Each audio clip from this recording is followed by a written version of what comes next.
Swastiastu. Halo, selamat malam teman-teman semuanya. Perkenalkan, saya Indira Partadi, mahasiswa Magister Manajemen Fakultas Ekonomi dan Bisnis Universitas Udayana, Bali. Nah, jadi pada video kali ini saya akan menjelaskan kepada teman-teman semua mengenai tugas yang telah diberikan, yaitu tugas manajemen sumber daya manusia intermediate mengenai kompensasi. Nah, jadi pada video kali ini saya akan menjelaskan bagaimana kompensasi dilakukan pada salah satu perusahaan. Di sini saya akan menjelaskan mengenai kompensasi pada perusahaan atau salah satu perusahaan yang bergerak di sektor pendidikan, yaitu salah satu sekolah di kota Denpasar. Jadi saya sebelumnya memiliki pengalaman bekerja di perusahaan ini selama kurang lebih 2 tahun sebagai admission officer atau pada divisi marketing. Nah, jadi sedikit tidaknya saya bisa menjelaskan kepada teman-teman semua mengenai bagaimana kompensasi dilakukan pada perusahaan ini. Jadi selanjutnya saya akan menjelaskan mengenai profil perusahaan pada sekolah ini. Baik, selanjutnya saya akan menjelaskan profil perusahaan dari sekolah ini. Jadi sekolah ini adalah preschool yang menyediakan fasilitas untuk anak-anak dari usia 2 tahun hingga 6 tahun. Nah, jadi untuk anak usia 2-3 tahun itu masuk di kelas playgroup, kemudian ada kelas nursery untuk anak usia 3-4 tahun, kemudian kindergarten untuk anak usia 4-5 tahun, dan juga preparatory untuk anak usia 5-6 tahun. Nah, jadi perusahaan ini sudah melayani lebih dari 100 siswa dari berbagai negara setiap tahun akademiknya. Jadi siswa-siswi yang diterima di sekolah ini biasanya itu datang dari berbagai negara yang memang tinggal di Bali atau di Denpasar. Jadi selanjutnya perusahaan ini menerapkan program internasional dengan menggunakan bahasa Inggris sebagai bahasa utamanya. Nah, jadi karena anak-anaknya itu banyak yang berasal dari berbagai macam negara, jadi bahasa yang digunakan adalah bahasa Inggris sebagai bahasa utamanya. Kemudian visi perusahaan ini adalah prepare our student with the character, knowledge, and skill necessary to make a positive impact on the world. Nah, jadi bisa dikatakan bahwa memang preschool ini memiliki kualitas internasional sehingga perusahaan perlu untuk mempertahankan dan meningkatkan kualitas dari sumber daya manusia yang dimiliki juga. Nah, sehingga perusahaan harus mengelola guru-guru dan seluruh staff office-nya agar mampu untuk memberikan kualitas yang terbaik. Nah, jadi sekolah ini memiliki 11 office staff dan juga 7 orang guru. Nah, selanjutnya saya akan menjelaskan bagaimana struktur organisasi yang ada di perusahaan ini. Jadi yang pertama itu ada direktur perusahaan yang membawahi 4 manajer, yaitu HR manager atau human resource manager, kemudian marketing manager, kemudian purchasing manager, kemudian finance manager, dan juga membawahi 1 orang principal, yaitu preschool principal. Nah, jadi untuk HR manager itu membawahi 1 orang asisten, yaitu HR asisten. Kemudian untuk marketing manajernya itu membawahi 2 orang karyawan, yaitu social media marketing dan juga admission officer. Nah, sebelumnya pengalaman saya bekerja di sini adalah sebagai admission officer pada divisi marketing ini. Nah, kemudian untuk purchasing manager itu membawahi satu orang karyawan, yaitu purchasing assistant. Kemudian untuk manajer keuangan atau finance manajernya itu memiliki satu orang bawahan, yaitu seorang akuntan atau akuntansi. Nah, kemudian preschool principal itu membawahi satu orang office staff dan juga 7 guru. Jadi office staffnya itu adalah admin school.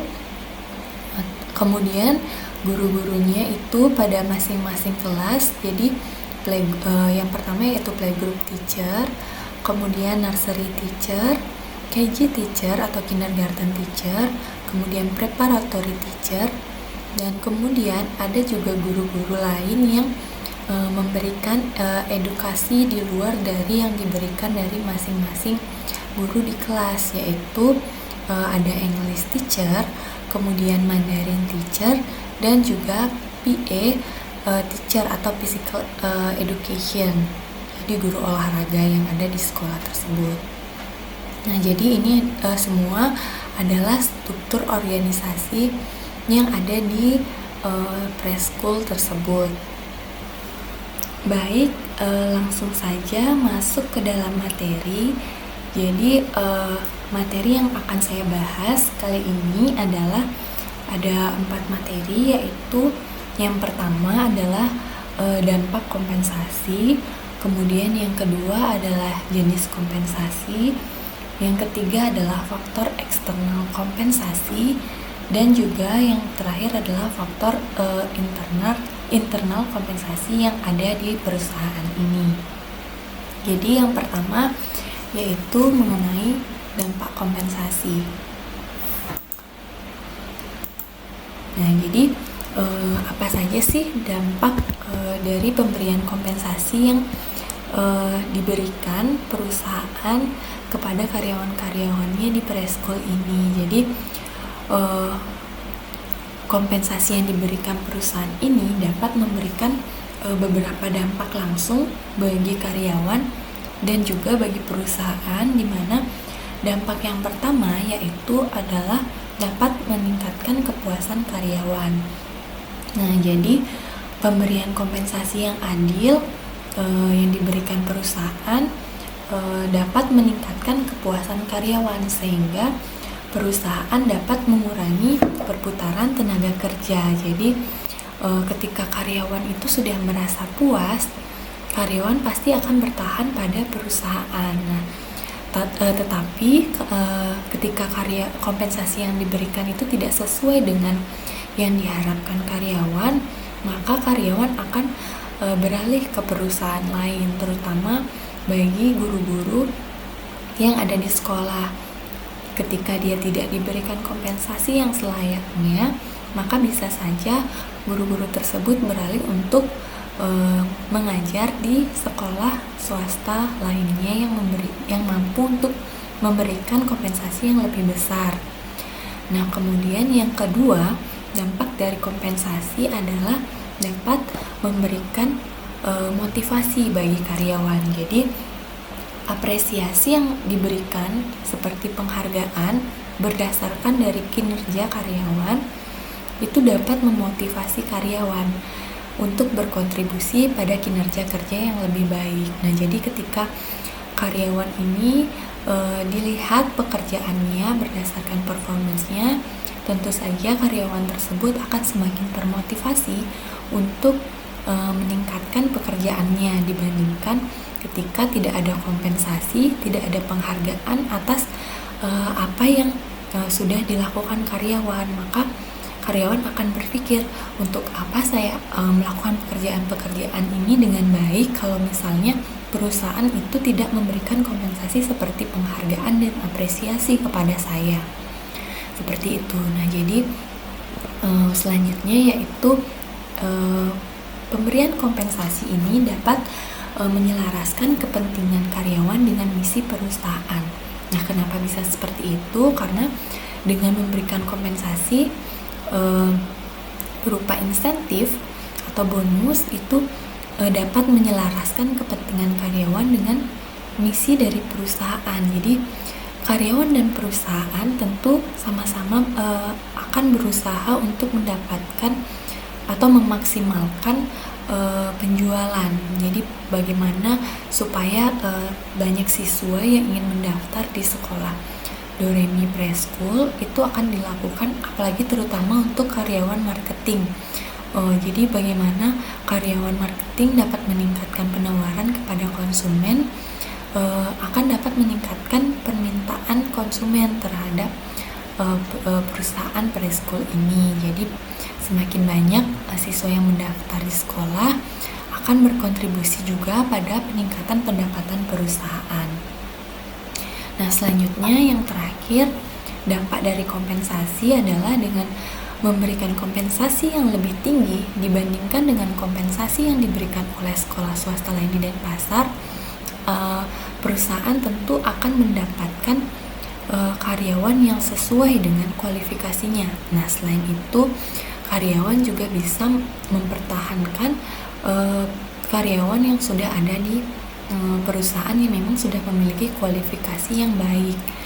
Nah, jadi salah satu cara agar preschool ini mendapatkan guru dan karyawan berkualitas adalah dengan memberikan tingkat kompensasi yang cukup kompetitif dibandingkan dengan perusahaan lainnya. Jadi perusahaan di sekolah swasta lainnya di Kota Denpasar.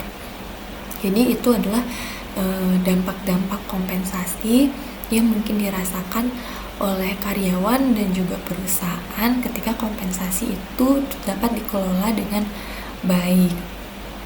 Nah, selanjutnya saya akan menjelaskan jenis kompensasi. Jadi berdasarkan pengalaman saya selama bekerja di Doremi School atau Preschool Doremi, saya mendapatkan beberapa jenis kompensasi.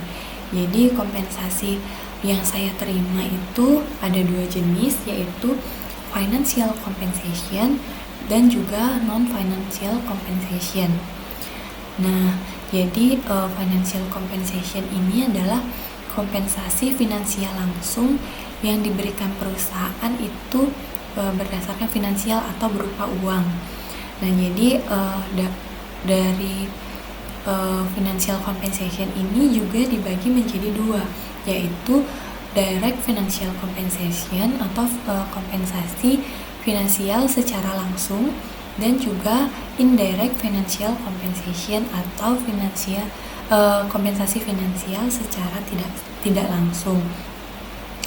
Nah, jadi kompensasi finansial secara langsung yang diberikan itu dapat berupa gaji pokok dan bonus insentif. Nah, jadi yang pertama, gaji pokok itu diberikan setelah karyawan bekerja selama 1 bulan. Jadi setiap 1 bulan sekali itu diberikan gaji pokok berdasarkan UMR Provinsi Bali, dan jumlahnya itu berbeda-beda tergantung pada jenis pekerjaan karyawan. Nah, kemudian yang kedua yaitu adalah bonus insentif. Nah, selain gaji pokok, karyawan juga diberikan bonus tambahan di luar gaji pokok selama 1 tahun sekali, yang jumlahnya itu tergantung dari penghasilan perusahaan dalam 1 periode tahun ajaran. Jadi semakin tinggi persentase penghasilan perusahaan, maka karyawan juga akan mendapatkan insentif yang semakin tinggi juga. Nah, jadi namun ketika ketika perusahaan itu mendapatkan finansialnya itu tidak terlalu baik atau bahkan buruk, mungkin saja karyawan juga tidak diberikan bonus insentif sama sekali. Jadi tergantung bagaimana penghasilan perusahaan dalam 1 periode tahun ajaran. Nah, kemudian berdasarkan indirect financial compensation. Jadi kompensasi finansial secara tidak langsung yang diberikan perusahaan ini adalah berupa benefit sesuai dengan hukum yang berlaku, yaitu yang pertama adalah BPJS Ketenagakerjaan. Nah, kemudian yang kedua adalah BPJS Kesehatan. Kemudian benefit lainnya itu yang diberikan perusahaan berdasarkan kebijakan perusahaan itu adalah THR atau tunjangan hari raya yang diberikan 1 tahun sekali berdasarkan hari raya yang berlaku bagi tiap-tiap karyawan. Kemudian selanjutnya adalah non-financial compensation. Nah, jadi selain kompensasi finansial yang diberikan perusahaan kepada karyawan, kompensasi secara non-finansial atau secara tidak langsung juga diberikan untuk menambah kepuasan dan kenyamanan karyawan di dalam melakukan pekerjaan dan berdasarkan lingkungan atau fisik tempat karyawan itu bekerja. Jadi non-financial compensation yang diberikan perusahaan itu juga dibagi menjadi 2 lagi. Yang pertama yaitu berdasarkan job atau pekerjaan atau based on the job. Jadi kompensasi yang diterima karyawan atas kepuasan dari pekerjaan itu diberikan perusahaan dengan memberikan penghargaan atas kinerja karyawan dengan mengadakan seremonial di kantor. Jadi perusahaan ini itu biasanya dalam setiap akhir tahun ajaran itu melakukan seremonial kepada seluruh staf atau karyawan dan juga seluruh guru-gurunya. Nah, jadi setelah diberikan penilaian oleh masing-masing manajer dan juga manajer sumber daya manusia, didapatkan karyawan dan guru yang paling disiplin dan berprestasi. Nah, jadi karyawan-karyawan dan guru tersebut diberikan penghargaan berupa piagam oleh perusahaan sehingga akan meningkatkan motivasi dari karyawan dan juga guru-guru itu untuk melakukan pekerjaannya dengan baik di kemudian hari. Nah, kemudian yang kedua adalah based on job environment. Jadi untuk meningkatkan kenyamanan karyawan, perusahaan juga memberikan kompensasi berupa lingkungan kerja dengan fasilitas kantor yang lengkap untuk menunjang produktivitas seperti misalnya itu komputer, kemudian printer, dan kemudian ada mesin fotokopi juga di dalam kantor yang dapat memudahkan karyawan dalam melakukan pekerjaannya. Nah, selain itu juga perusahaan itu menyediakan fasilitas transportasi yaitu bus sekolah. Nah, jadi karena perusahaan ini sering melakukan outing bagi siswa-siswinya di luar jam sekolah, maka guru-guru bisa menggunakan fasilitas bus sekolah ini untuk mengantarkan para anak-anak di sekolah ini untuk ke tempat outingnya. Nah, kemudian selain itu fasilitas yang mendukung pembelajaran seperti adanya kolam renang di dalam sekolah dapat memberikan kenyamanan bagi guru olahraga untuk memberikan edukasi kepada anak-anak yang bersekolah di preschool ini. Kemudian ada juga museum dan library yang berisikan buku-buku yang lengkap. Jadi dapat memudahkan fasilitas-fasilitas ini dapat memudahkan guru-guru untuk menyampaikan materi pembelajaran. Jadi selain dari fasilitas-fasilitas yang tadi saya jelaskan, hal lain yang dapat meningkatkan kenyamanan berdasarkan lingkungan pekerjaan juga adalah manajer yang kompeten. Jadi manajer dan juga direktur dari perusahaan ini adalah orang-orang yang memang kompeten dan juga memiliki pengalaman sehingga dapat dipercaya dan dapat menjadi pedoman bagi seluruh bawahannya sehingga dapat meningkatkan kenyamanan karyawan untuk melakukan pekerjaannya di kantor. Nah, jadi itulah jenis-jenis kompensasi yang diberikan perusahaan untuk materi selanjutnya adalah faktor kompensasi. Nah, yang pertama yaitu faktor secara eksternal. Nah, jadi sebelumnya saya sudah menjelaskan dampak dan jenis-jenis dari kompensasi. Nah, di sini saya akan menjelaskan faktor eksternal yang dapat mempengaruhi jumlah kompensasi finansial langsung atau direct financial compensation yang diberikan perusahaan pada karyawan. Nah, jadi pemberian kompensasi finansial secara langsung yang diberikan perusahaan itu dapat dipengaruhi oleh beberapa faktor eksternal. Jadi apa saja sih faktor eksternal yang dapat mempengaruhi direct financial compensation di perusahaan ini? Jadi yang pertama itu adalah legislation. Jadi kompensasi langsung yang diberikan itu harus sesuai dengan peraturan-peraturan yang berlaku. Jadi kalau misalnya di Indonesia itu ada UMR yang diberlakukan pada masing-masing daerah.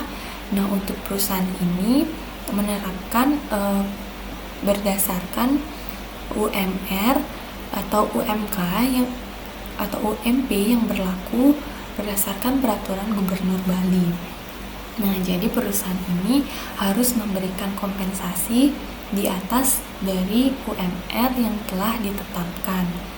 Jadi sebelum menentukan kompensasi yang diberikan, perusahaan harus melihat berapa sih UMR dari pemerintah Provinsi Bali yang diterapkan, sehingga perusahaan bisa menentukan jumlah kompensasi agar di atas dari UMR tersebut.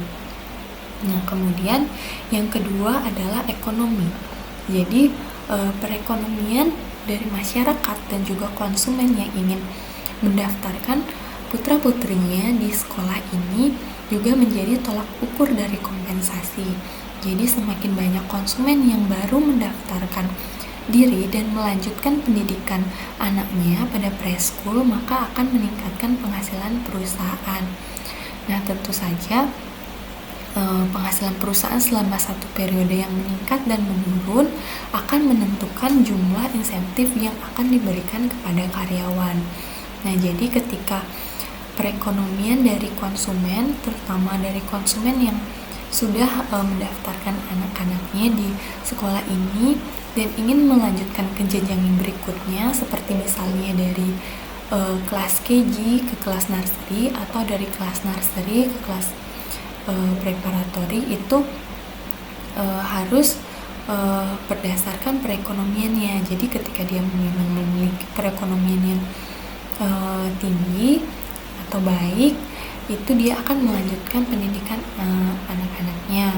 Nah, tetapi kalau misalnya tidak, maka bisa saja orang tua itu tidak melanjutkan pendidikan anak-anaknya di sekolah dorem ini, atau memindahkan atau menyekolahkan anak-anaknya di sekolah nasional atau sekolah negeri.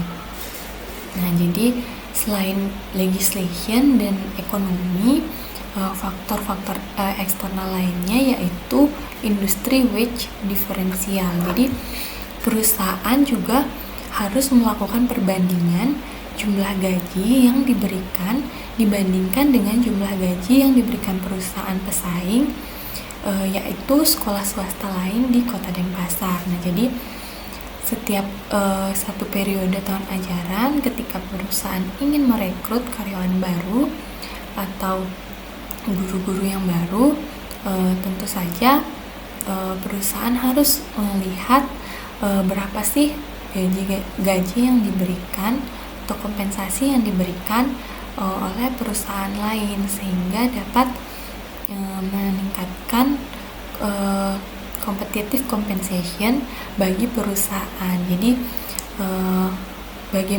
bagaimana perusahaan dapat meningkatkan kualifikasi dari calon pelamar yang akan bekerja di perusahaan ini adalah dengan memberikan kompensasi yang kompetitif jika dibandingkan dengan perusahaan lainnya, yaitu perusahaan sekolah swasta yang terutama yang ada di kota Denpasar.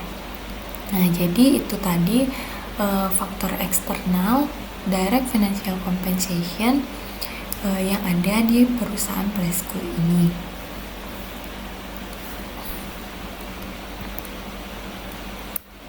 Nah, baik, selanjutnya saya akan menjelaskan faktor kompensasi secara internal.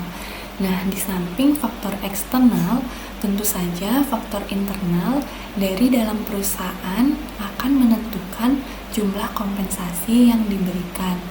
Nah, faktor pemberian kompensasi secara internal yang utama pada perusahaan itu diukur dengan struktur pekerjaan perusahaan.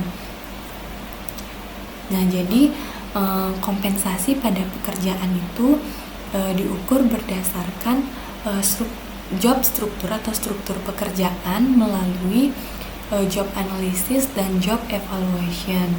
Nah, job analysis pada masing-masing pekerjaan itu diukur berdasarkan job desk dan job specification. Nah, pada perusahaan Doremi atau preschool yang saya jelaskan ini, pekerjaan itu membutuhkan yang pertama skill yang lebih tinggi, kemudian yang kedua lebih banyak tanggung jawab, dan yang ketiga adalah dengan melihat apakah pekerjaan itu memiliki kontribusi yang besar terhadap target perusahaan. Nah, jadi ketika ketiga skill, tanggung jawab, dan kontribusi terhadap targetnya ini baik atau poinnya tinggi, maka pekerjaan itu harus dibayar lebih dibandingkan dengan pekerjaan yang membutuhkan lebih sedikit keterampilan atau skill, kemudian tanggung jawab, dan juga tidak terlalu memiliki dampak atau kontribusi terhadap target perusahaan. Nah, jadi melalui analisis pekerjaan, perusahaan bisa melakukan job evaluation yang dapat menentukan kompensasi secara spesifik berdasarkan masing-masing pekerjaan. Nah, yang kedua adalah berdasarkan pay policy. Jadi kebijakan perusahaan pada preschool ini juga dapat mempengaruhi seberapa tingkat kompensasi yang diberikan pada perusahaan. Jadi itu dapat diukur berdasarkan ability to pay. Jadi seberapa besar sih kemampuan perusahaan untuk membayarkan kompensasi kepada karyawannya, berdasarkan juga dengan total revenue. Jadi dari total revenue itu berapa persen sih yang dapat mampu dibayarkan perusahaan untuk memberikan kompensasi kepada karyawannya. Nah, selain itu yang ketiga adalah berdasarkan pay struktur. Jadi perusahaan ini perlu membuat struktur pembayaran sehingga dapat menentukan job value dari masing-masing pekerjaan. Nah, pay struktur ini dapat diukur dengan menentukan pay grade dan pay range. Nah, jadi selanjutnya untuk penjelasan yang lebih mendetail mengenai faktor direct financial compensation secara internal akan saya jelaskan dengan menggunakan Excel beserta bagaimana sih cara perhitungan karyawan berdasarkan faktor internal ini untuk menilai pay grade dan menilai pay range sehingga perusahaan dapat menentukan nilai dari gaji pada setiap masing-masing pekerjaan. Kemudian perusahaan juga bisa menghitung berapa sih sebaiknya perusahaan membayarkan atau memberikan kompensasi secara langsung kepada masing-masing pekerjaan. Nah, untuk materi selanjutnya akan saya jelaskan melalui Excel. Jadi dalam menentukan direct compensation secara internal itu adalah dengan membuat struktur pekerjaan. Nah, jadi di sini saya akan menjelaskan bagaimana struktur pekerjaan pada preschool Doremi. Jadi yang pertama itu ada direktur, Kemudian ada HR Manager,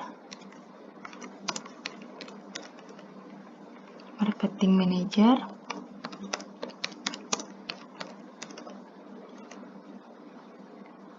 kemudian Finance Manager,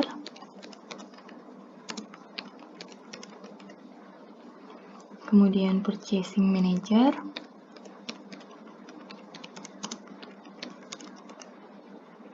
dan Preschool Principal atau kepala sekolah. Nah, kemudian di bawah HR Manager itu ada HR Assistant,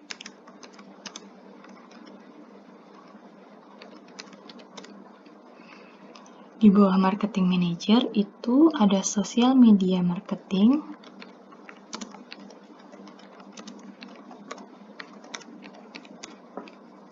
dan juga Admission Officer.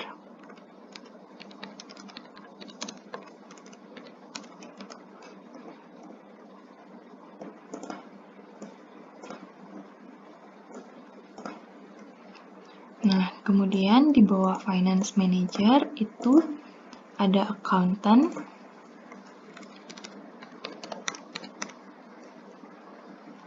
dan di bawah Purchasing Manager itu ada Purchasing Assistant,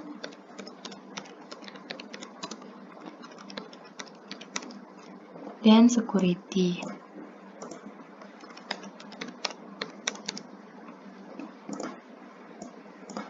Nah, kemudian di bawah Preschool Principal atau kepala sekolah itu ada Preschool Admin,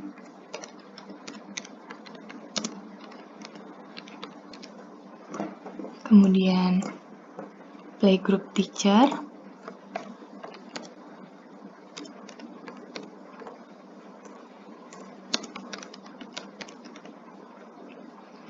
Nursery Teacher,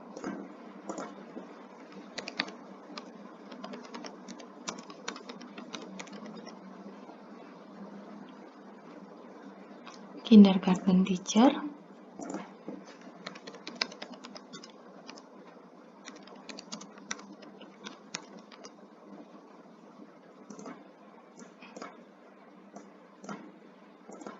Preparatory Teacher,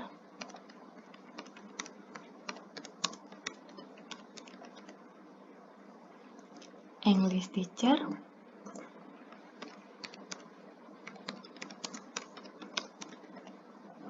Mandarin Teacher,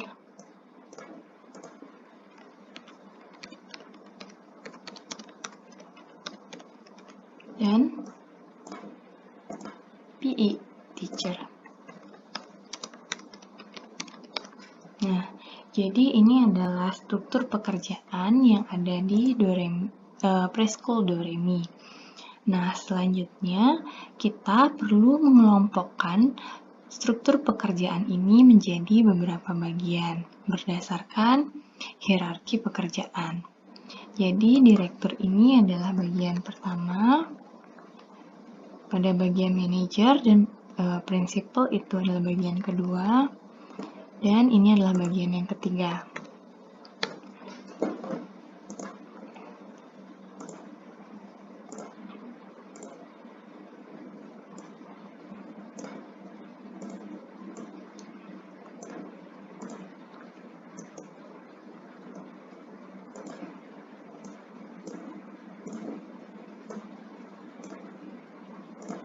Nah, jadi kita sudah menyelesaikan struktur pekerjaan di Preschool Doremi. Selanjutnya, kita perlu membuat evaluasi pekerjaan. Nah, baik. Jadi, setelah kita selesai menyusun struktur organisasi dan mengelompokkannya menjadi beberapa bagian, selanjutnya kita akan mulai melakukan job evaluation, jadi berdasarkan compensable factor. Nah, jadi langkah yang pertama yang perlu kita lakukan adalah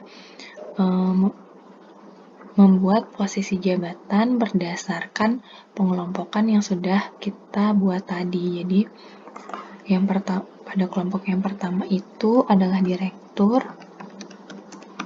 Kemudian pada kelompok yang kedua adalah Human Resource Manager atau HR Manager.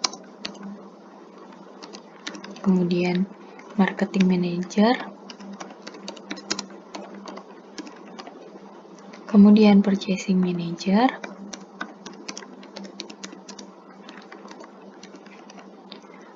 Kemudian Finance Manager. Dan Preschool Principal.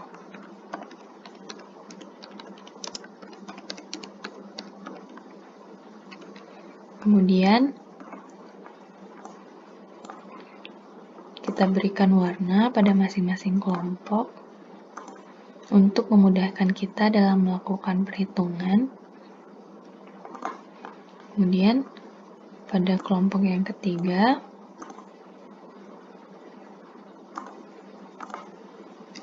ada HR Assistant.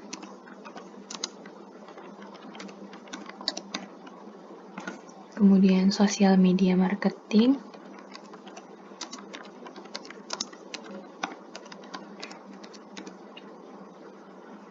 Kemudian Admission Officer.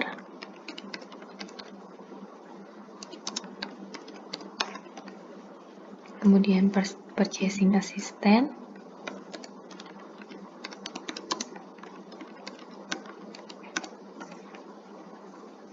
Selanjutnya Security.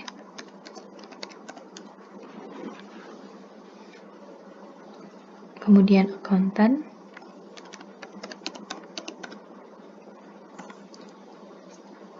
Selanjutnya Preschool Admin. Playgroup Teacher.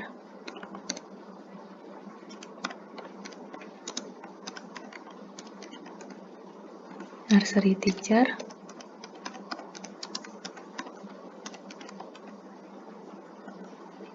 Kindergarten Teacher.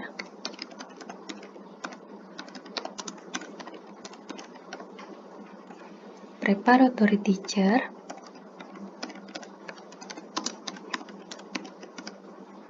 English Teacher.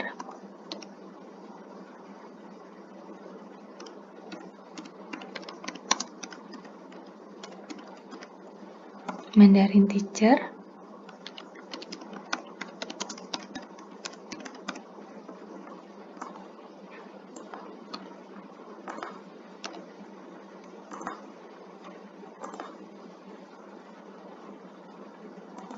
Dan yang terakhir adalah PE Teacher.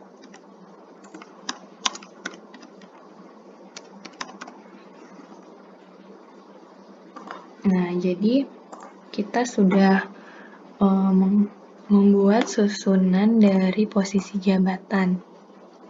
Nah, langkah selanjutnya yang perlu kita lakukan adalah membuat faktor-faktor apa saja sih yang menentukan kita dalam memberikan penilaian terhadap kompensasi. Jadi, seperti yang sudah saya jelaskan di slide tadi, faktor yang pertama dalam menentukan penilaian itu di perusahaan ini adalah skill dari masing-masing pekerjaan, bukan dari karyawan. Kemudian tanggung jawab,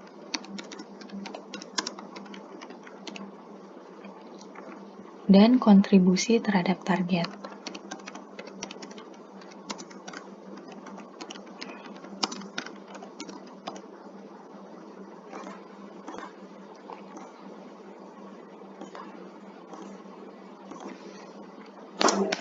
Nah, jadi masing-masing faktor ini akan kita berikan poin dari 1 sampai 10 untuk masing-masing pekerjaan.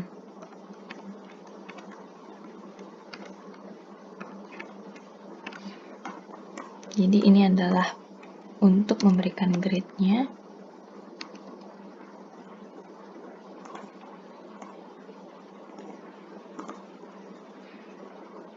Nah, langkah selanjutnya adalah kita kita perlu untuk membuat range. Jadi kisaran harga itu kita buat berbeda-beda berdasarkan ketiga pengelompokan ini. Jadi pada pengelompokan yang pertama, direktur itu kita berikan poin range-nya dari 9 sampai 10 misalnya.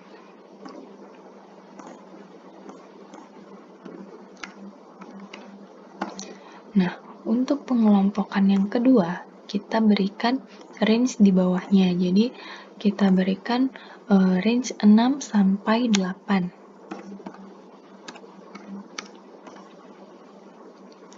Nah, untuk pengelompokan yang ketiga, kita berikan range di bawahnya lagi, yaitu dari 1 sampai 5. Nah, jadi kita sudah membuat range-nya untuk memudahkan kita dalam memberikan penilaian.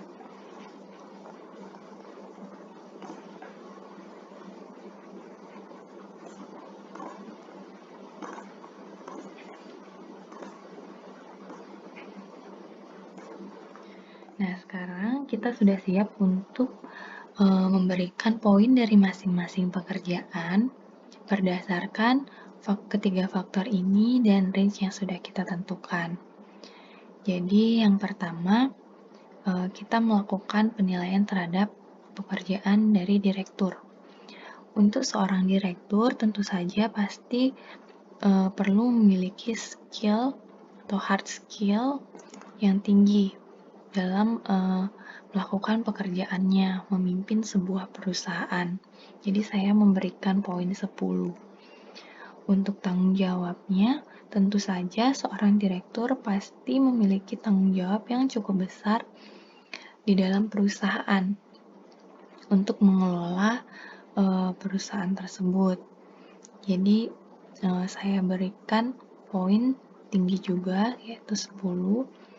Kemudian untuk faktor kontribusi terhadap target, mungkin seorang direktur tidak begitu memiliki kontribusi terhadap target ya. Jadi saya berikan poin 9. Karena range-nya yang terendah adalah 9 dan range yang tertinggi adalah 10. Untuk pekerjaan yang kedua, yaitu HR Manager. Nah, di sini HR Manager mungkin juga perlu memiliki skill yang cukup tinggi ya di dalam perusahaan, apalagi perusahaan yang bergerak di sektor jasa seperti sekolah. Karena HR Manager perlu untuk mengelola sumber daya manusia, baik karyawan maupun yang terpenting adalah guru-guru yang ada di dalam preschool ini agar mampu untuk bekerja dengan sebaik-baiknya. Jadi saya berikan poin yang paling tinggi untuk skill dari HR Manager, yaitu poinnya 8 berdasarkan range-nya ini. Nah, untuk tanggung jawab yang dimiliki seorang HR Manager mungkin tinggi juga, tapi saya berikan poin 7 saja. Nah, untuk kontribusi terhadap targetnya juga mungkin HR Manager tidak memiliki kontribusi yang terlalu tinggi ya terhadap target. Jadi saya berikan 7 juga. Nah, selanjutnya beralih ke pekerjaan yang ketiga, yaitu Marketing Manager. Jadi, skill yang dimiliki seorang marketing manager pemasaran, itu tentu saja harus tinggi karena tanggung jawab maksud saya pekerjaan dari seorang marketing manager ini adalah harus bisa memasarkan perusahaan, memasarkan preschool ini agar bagaimana konsumen itu mendapatkan informasi-informasi dan tertarik untuk menyekolahkan anak-anaknya di sekolah ini, sehingga dengan skill yang tinggi maka akan memberikan dampak yang baik juga kepada perusahaan. Maka di sini saya berikan poin yang tertinggi yaitu 8. Nah, untuk tanggung jawab dari seorang marketing manager, mungkin saya berikan poin 7 dan kontribusi terhadap targetnya juga sangat tinggi. Jadi saya berikan 8. Nah, untuk purchasing manager atau manajer pengadaan barang dan jasa, saya berikan untuk skillnya mungkin seorang purchasing manager tidak perlu memiliki skill yang begitu tinggi, jadi saya berikan poin 7, kemudian tanggung jawabnya juga 7 saja, dan kontribusi terhadap targetnya. Jadi saya berikan poin 6 saja karena purchasing manager tidak memiliki kontribusi yang terlalu tinggi terhadap target. Kemudian finance manager. Nah, jadi untuk seorang manajer keuangan itu tentu saja perlu memiliki skill yang cukup tinggi ya dalam mengelola pembiayaan di dalam perusahaan. Jadi saya berikan poin 8 untuk tanggung jawabnya. Saya berikan poin 7 dan kontribusi terhadap targetnya mungkin saya berikan poin 7 juga. Nah, untuk seorang preschool principal mungkin perlu memiliki skill yang cukup tinggi dalam memberikan pedoman-pedoman kepada guru-guru atau bawahannya secara langsung mengenai cara-cara mengajar yang efektif dan efisien di dalam kelas. Kemudian kebijakan-kebijakan preschool principal juga diberikan melalui skill yang cukup tinggi. Jadi saya berikan poin yang paling tinggi dari range kelompok yang kedua yaitu 8. Untuk tanggung jawabnya sendiri, seorang preschool principal juga memiliki tanggung jawab yang cukup tinggi dalam mengelola bawahannya. Jadi karena itulah tanggung jawab yang cukup tinggi perlu diberikan pada poin ini. Jadi saya berikan poin 8. Nah, selanjutnya untuk kontribusi terhadap target, seorang preschool principal mungkin tidak perlu memiliki kontribusi yang terlalu tinggi ya terhadap target. Jadi saya berikan poin 6.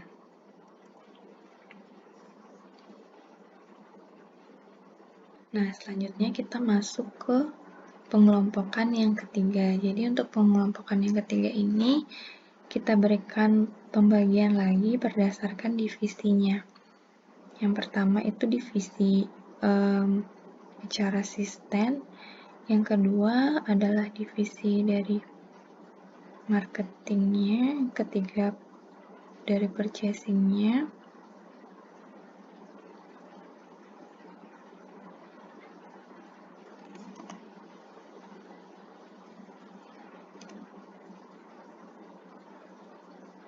kemudian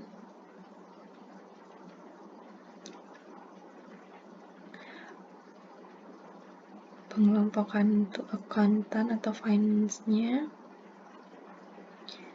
dan untuk bagian school principal-nya. Nah, yang pertama yaitu dari HR assistant. Jadi untuk skill yang dimiliki dari seorang HR assistant mungkin tidak terlalu tinggi ya, jadi saya berikan hanya poin 3 saja. Untuk tanggung jawabnya juga tidak begitu tinggi, jadi 2 saja, dan seorang HR assistant mungkin tidak terlalu memiliki kontribusi yang tinggi terhadap target, jadi saya berikan poin 2 saja. Untuk seorang social media marketing tentu saja perlu memiliki skill yang tinggi dalam pekerjaannya. Jadi dalam membuat desain, dalam membuat sosial media, memberikan informasi kepada pelanggan melalui sosial media, itu dibutuhkan skill yang cukup tinggi. Jadi Di sini saya berikan poin 4. Kemudian untuk tanggung jawabnya mungkin tidak begitu tinggi, saya berikan rata-rata saja, dan kontribusi terhadap targetnya juga sangat tinggi ya. Jadi seorang sosial media marketing di perusahaan ini memiliki kontribusi yang cukup tinggi terhadap penjualan atau dalam memberikan informasi secara langsung kepada pelanggan melalui sosial media. Jadi saya berikan poin 5. Selanjutnya yaitu admission officer. Jadi seorang admission officer ini harus berhadapan langsung kepada pelanggan. Jadi dalam memberikan informasi mengenai sekolah, mengenai school fee dan fasilitas serta kelebihan dari sekolah dibandingkan dengan perusahaan sekolah swasta yang lainnya, sehingga mungkin skill yang dimiliki juga cukup tinggi. Saya berikan poin 3. Untuk tanggung jawabnya saya berikan poin 2 saja, dan kontribusi terhadap targetnya. Nah, untuk admission officer mungkin memiliki kontribusi yang cukup tinggi terhadap target, jadi saya berikan poin 4. Nah, untuk seorang purchasing assistant, saya berikan poin 3 untuk skill yang dimiliki. Kemudian tanggung jawabnya saya berikan 2, dan kontribusi terhadap targetnya juga 2. Nah, untuk security, skill yang dimiliki mungkin tidak terlalu tinggi atau bahkan rendah ya, saya berikan poin 1 saja. Tapi untuk tanggung jawabnya, seorang security perlu memiliki tanggung jawab yang tinggi terhadap pekerjaannya, karena security ini perlu untuk mengawasi sekolah agar tetap aman dalam setiap kondisi yang ada. Apalagi ini adalah sekolah perusahaan, sekolah preschool, di mana keamanan dari siswa-siswinya perlu untuk diketatkan. Jadi saya berikan tanggung jawab untuk security itu 4. Nah, untuk kontribusi terhadap targetnya mungkin saya berikan 1 saja. Selanjutnya adalah akuntan. Jadi seorang akuntan di perusahaan ini mungkin perlu memiliki skill yang cukup tinggi dalam memperhitungkan pendanaan di sekolah. Jadi saya berikan poin 4. Kemudian untuk tanggung jawabnya saya berikan poin 3. Dan kontribusi terhadap targetnya mungkin tidak terlalu tinggi atau rendah, saya berikan poin 1 saja.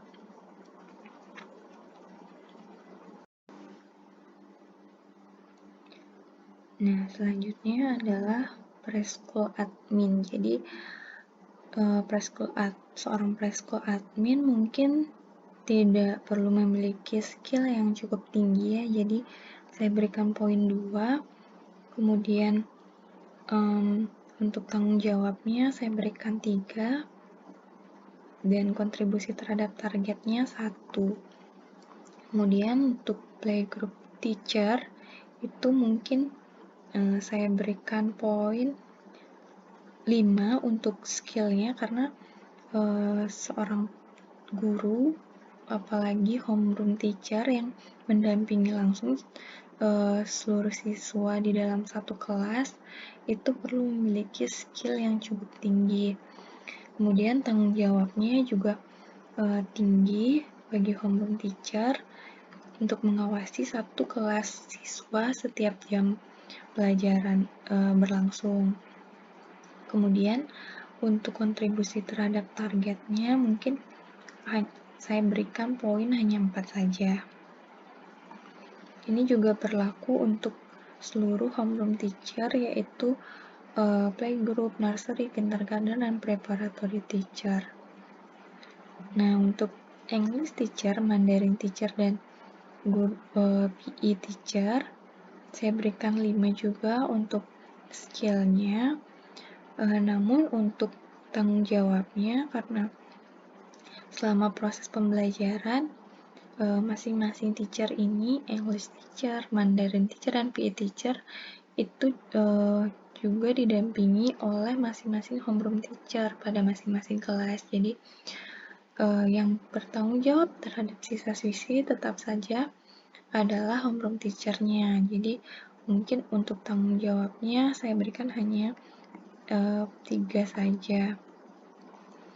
Nah, untuk kontribusi terhadap targetnya saya berikan poin 3 saja.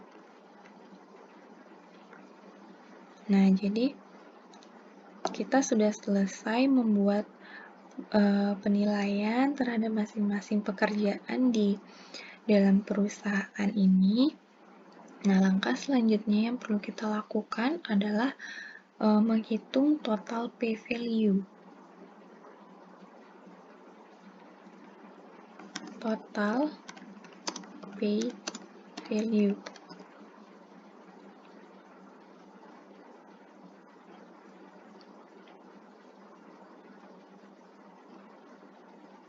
Nah, jadi selain itu kita setelah menghitung total pay value, kita juga bisa mendapatkan price for job value.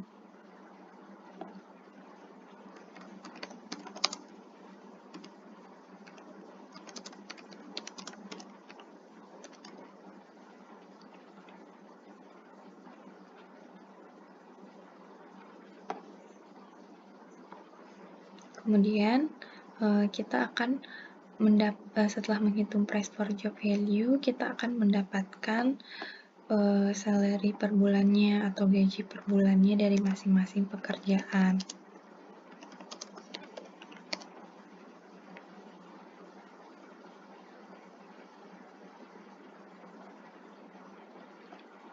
Nah, jadi kita akan membuat perhitungannya.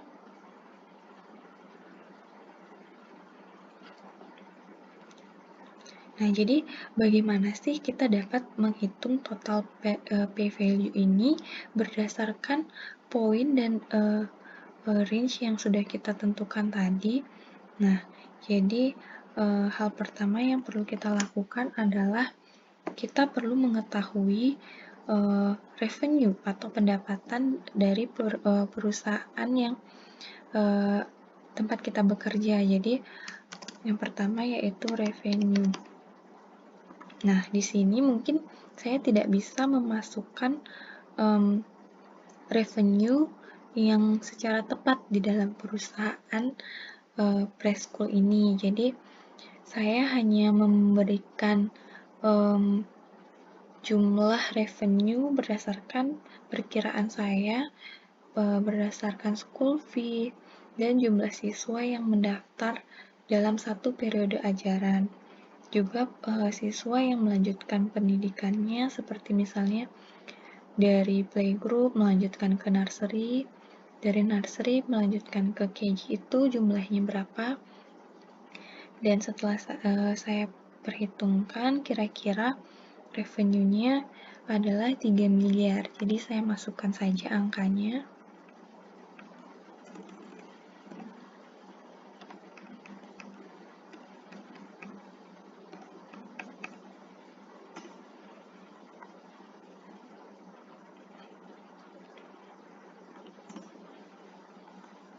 Nah, untuk poin yang kedua yang perlu kita tentukan adalah polisi atau kebijakan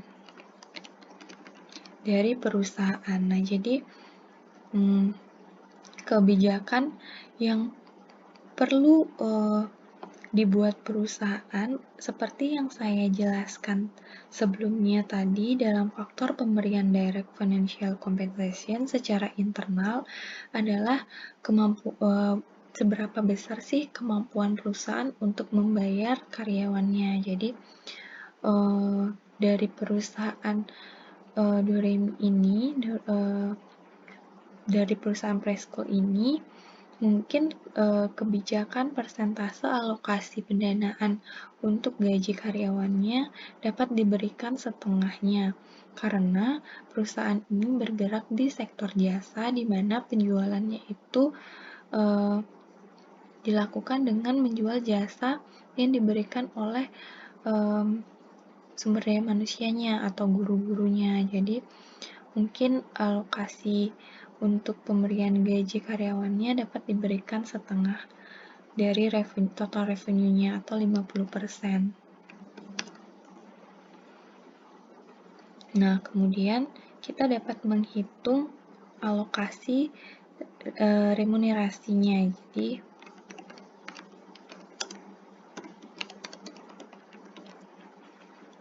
cara menghitung alokasi remunerasinya adalah dengan mengalihkan revenue dan kebijakan. Jadi dikalikan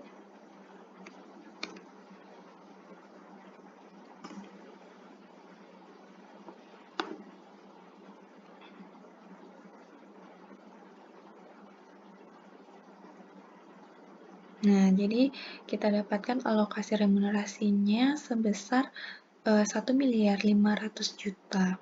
Nah, langkah selanjutnya adalah kita menentukan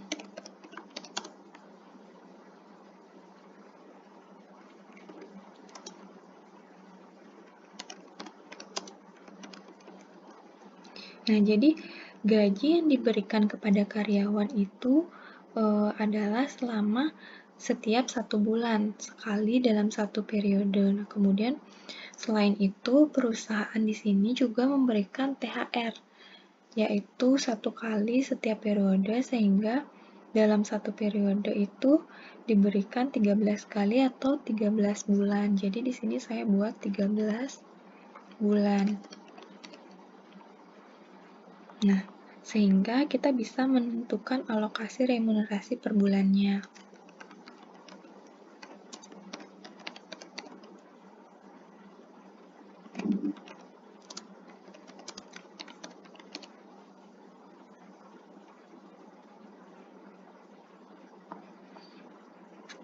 Caranya adalah dengan membagi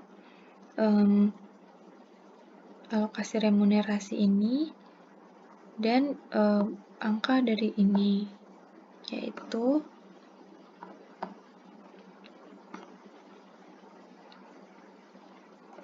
Nah, jadi di sini kita sudah bisa mendapatkan alokasi remunerasi per bulannya, yaitu sebesar 115.384.615. Nah, selanjutnya kita dapat menentukan price for job value-nya.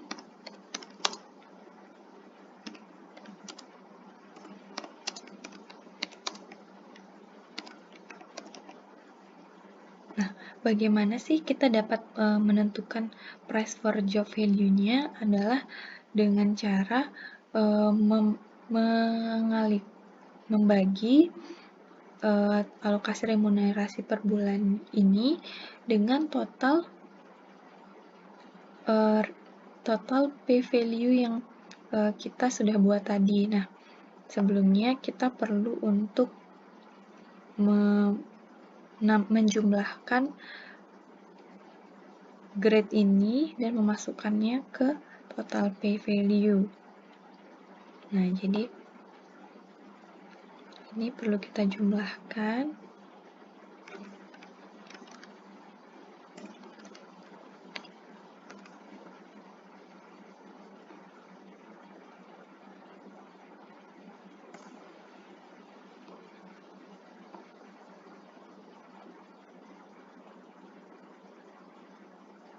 Kemudian kita juga menjumlahkan seluruhnya ini untuk mendapatkan total secara keseluruhan dari total pay value-nya.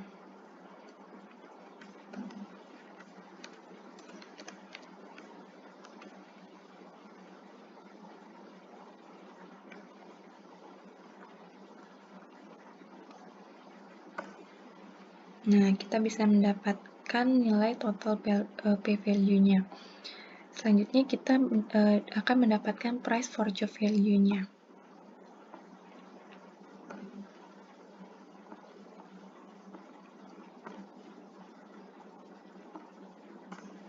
Nah, jadi ini adalah price for job value yang kita dapatkan pada perusahaan Preschool Doremi.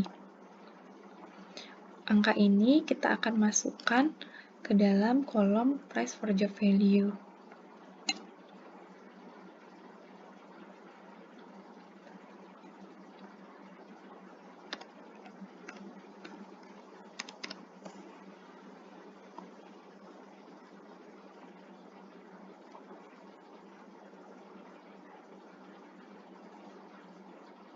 Nah, setelah kita mendapatkan price for job value-nya, kita dapat menghitung berapa gaji per bulan dari masing-masing pekerjaan ini. Jadi, caranya adalah dengan mengalihkan price for job value dengan total pay value.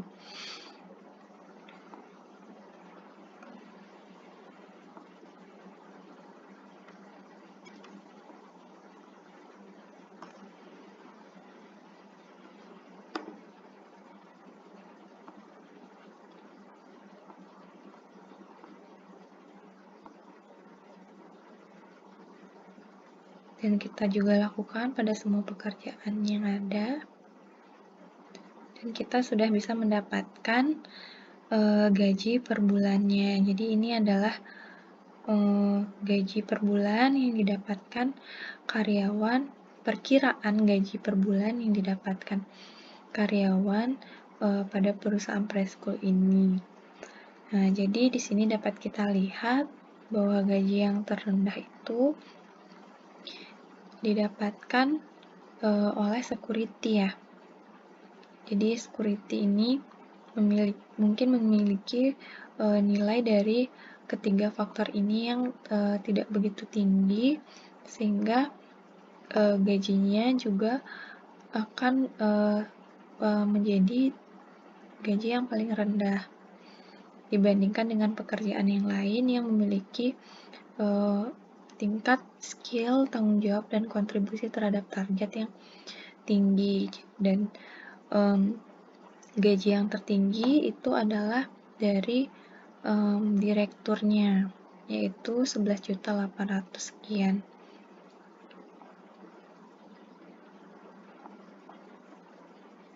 Nah, jadi ini adalah bagaimana perhitungan kita untuk menentukan gaji per bulan di dalam perusahaan.